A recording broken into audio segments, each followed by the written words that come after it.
বউ বাচ্চা সংসারের জন্য দিনের পর দিন মাথার ঘাম পায়ে ফেলে, রৌদ্র বৃষ্টি পড়ে, ঘন্টার পর ঘন্টা, রাতের পর রাত, দিনের পর দিন, 8 ঘন্টা ডিউটি করেও আরো 4 ঘন্টা ওভার টাইম করে, কয়টা টাকা বেশি পাবে? বউ বাচ্চা সংসারে অনেক খরচ, অনেক খরচ। সামনে বাচ্চার পরীক্ষা, সামনে কুরবানি, কয়টা টাকা বেশি না হইলে সংসার চলবে না। এই যে মানসিকতা, ফলে পুরুষ বেচারা আর ঘুমাইতে পারে না, অপশন নিতে পারে না। উপার্জনের নেশা আর একটু বাড়াইবার নেশা তারা ঘুম থেকে উঠায়, ঘর থেকে বের করে দেয়। সে চেষ্টা করে আরো কিছু করবে। এটা আল্লাহ প্রদত্ত, আল্লাহ প্রদত্ত। নিজেকে আড়ালে রাখা আল্লাহ তাআলা এটা নারীর সৃষ্টির মধ্যে, নারীর মধ্যে দিয়েছে। নিজেকে বাইরের পৃথিবীতে ছড়িয়ে দেওয়া এটা আল্লাহ পুরুষের স্বভাবের মধ্যে দিয়েছে, পুরুষের স্বভাব। কুল হুয়াল্লাযী যারাআকুম ফিল আরদ ওয়া ইলাইহি তুহশারুন। আল্লাহ বলেন, হে নবী আপনি বলে দেন, আল্লাহই তোমাদেরকে বিশ্বময়, পৃথিবীময় ছড়িয়ে দিয়েছেন। ওয়া ইলাইহি তুহশারুন, আবার তিনি যেভাবে সারা পৃথিবী ছড়িয়ে দিয়েছেন, তিনি আবার তার কাছেই আবার তোমাদের সবাইকে একত্র করা হবে হাসরের মাঠে। সব ভাষাভাষী, সব বর্ণের, সব গোত্রের সবাইকে আল্লাহ তাআলা আবার এক মাঠে একসাথে জমা করে দিবেন, জমা করে নেবেন। আল্লাহ তাআলা কোরআনুল কারীমের জন্য এটা বলছে, ফাইযা কুদিয়াতিস সালাহ ফান্তাশিরু ফিল আরদ। পুরুষদেরকে বলছে, নামাজ পড়ো, নামাজ শেষে জমিনে ছড়িয়ে পড়ো। ওয়াবতাগু মিন ফাদলিল্লাহ, আল্লাহর দেওয়া রিজিক তালাশ করো, রিজিক তালাশ করো। ওয়াযকুরুল্লাহ কাসীরা, সাথে আল্লাহকে বেশি বেশি স্মরণ করো। লাআল্লাকুম তুফলিহুন, তাহলেই তুমি সফল হবে, কামিয়াব হবে, জান্নাতি হবে। সুবহানাল্লাহ। হুয়াল্লাযী জাআলা লাকুমুল আরদা যালুলান ফামশু ফি মানাকিবিহা ওয়া কুলু মির রিজকিহি ওয়া ইলাইহিন নুশুর। আল্লাহ তাআলা বলেন, আল্লাহই তোমাদের জন্য এই জমিনকে তোমাদের অধীন করে দিয়েছেন। অতঃপর তিনি বলতেছেন, তোমরা তার জমিনের যত্র তত্র যেখানে মন চায় চলো, হাঁটো, ভ্রমণ করো, ঘুরো, উপার্জনের জন্য, কামাই রোজগারের জন্য যেখানে সুবিধা হয় ওইখানে যাও। দেশে থাকো, ভাল লাগতেছে থাকো, বিদেশ যাইবা যাও, গ্রামে থাকবা থাকো, শহরে যাইবা শহরে যাও। আল্লাহ বলে, সব জমিন আমার, গোটা পৃথিবী আমার। ফামশু ফি মানাকিবিহা, জমিনের রন্ধ্রে রন্ধ্রে, গলিতে গলিতে তুমি ছড়িয়ে পড়ো, হাঁটো, ভ্রমণ করো, যাও। ওয়াকুলু মির রিজকি, এবং যেখানেই থাকো সেখান থেকে রিজিক তালাশ করে, উপার্জন করে আমার দেওয়া রিজিক খাও, কোনো অসুবিধা নাই। শুধু বান্দা মনে রেখো, ওয়া ইলাইহিন নুশুর, যেখানেই থাকো, শহরে কিংবা গ্রামে, দেশে কিংবা প্রবাসে, শুধু মনে রেখো আমি আল্লাহর কাছে ফিরতে হবে। কার কাছে ফিরতে হবে? আল্লাহর কাছে। ওই যে আমার ফারুক ভাই আসছে, কত বছর আজকে বিদেশ? 21 বছর। এই হঠাৎ এখন দেখা হয়েছে, এখন এই মাত্র দেখছি, আজকে 21 বছর মদিনা শরীফ। বদরের যুদ্ধ যেখানে হয়েছে, রাসূলুল্লাহ সাল্লাল্লাহু আলাইহি সাল্লামের আমলে ওই খেলা থাকে, ওই এলাকায়। আমরা গত বছর হজ্জের সফরে আমাদের অনেক মেহমানদারি করছি, আলহামদুলিল্লাহ।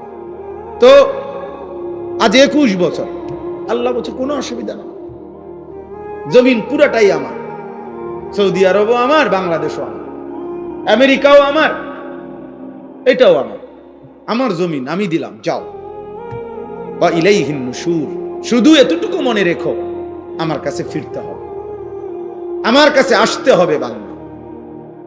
ওয়া ইলাইহি তুহশারুন, আল্লাহর কাছে তোমাদেরকে জমা হইতে হবে।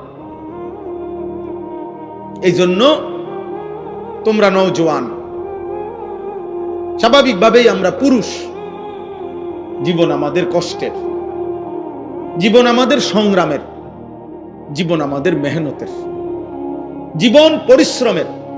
পুরুষ মানুষ অথচ গাফেল, চুল নিয়ে ব্যস্ত। কসম খোদার, এটা নারীর স্বভাব। খোদার কসম, তোর ভিতরে নারীর স্বভাব। তুই কাপুরুষ, বুঝদিল, ভীরু, কাপুরুষ, পুরুষ সম্প্রদায়ের অযোগ্য। পুরুষ মানুষ সারাদিন মোবাইল টিপে, অবসর, বিনোদন, মানে কোনো কাম করে না 8 ঘন্টা 10 ঘন্টা। এটা একেবারেই অপদার্থ, এটা আপাদমস্তক এই সমাজের বোঝা, এই জাতির জন্য এটা বোঝা, এটা একটা আবর্জনা, ডাস্টবিনে ফেলে দেওয়ার মতো। ওরে ধাক্কা দিয়ে এই সমাজ থেকে বের করে দেওয়া উচিত। এমন অলস, এমন অকর্মণ্য।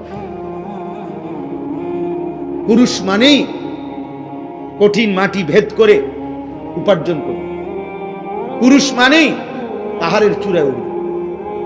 পুরুষ মানেই যত ভারী হোক, যত কঠিন হোক, কষ্টের শেষটাও করে রিজিক তালাশ করবে।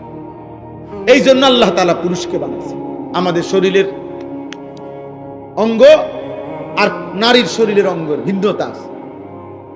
বিজ্ঞানীদের গবেষণাও এটা। একেবারে সকল কিছু, শরীরের তাপমাত্রা, শরীরের ধারণ ক্ষমতা, শরীরের ভিতরের সমস্ত অঙ্গ প্রত্যঙ্গের মধ্যে একেবারে নারী পুরুষের সকল অঙ্গে ভিন্নতা আছে। এ দেখতে হাত পাও মনে হইল, সব কিছুর মধ্যে ভিন্নতা আছে।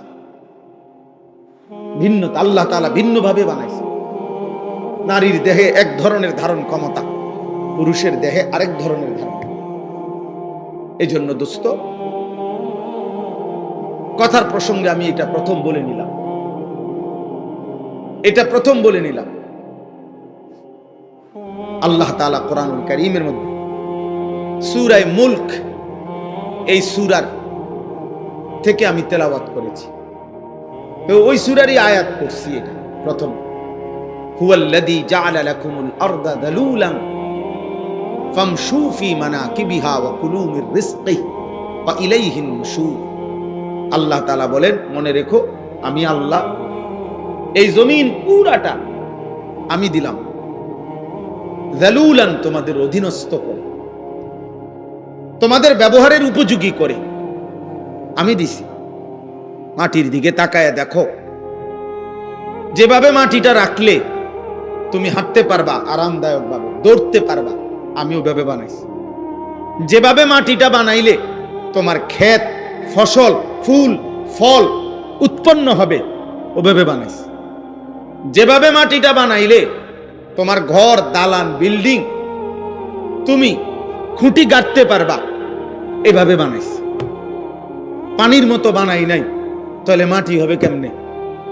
আবার ফোমের মতো এমন নরম বানাই নাই, তাহলে স্থির হইয়া দাঁড়াইবা কেমনে, দৌড়বা কেমনে, হাঁটবা কেমনে? পাথরের মতো শক্ত বানাই নাই, তাহলে ফসল উৎপন্ন করবা কেমনে? তোমার ঘর দুয়ারের খুঁটি গাড়বা কেমনে? সুবহানাল্লাহ, তাফসীরে আছে এই কথা। আল্লাহ তাআলা বলেন, আমি যালুল, অধীন করে বানিয়েছি। যেমনে বানাইলে তোমার এই 3টা বিষয়, এক, এই জমিনে তোমাকে হাঁটতে হয়, দৌড়তে হয়, আমি ওই উপযোগী করে বানাইছি। 2, এই জমিন থেকে প্রতিনিয়ত তোমার খাবার, খাদ্য, ফসল, ফুল, ফল উৎপন্ন হয়, ওই উপযোগী করে বানাইছি। 3, এই জমিন থেকে তোমার হাজারো ঘর, দুয়ার, ভবন, এর খুঁটি গাঁথতে হয়, তোমাকে পিলার করতে হয়, আমি ওই উপযোগী করে বানাইছি। আলাম নাজআলিল আরদা মিহাদা। আল্লাহ তাআলা বলে, বান্দা দেখো না,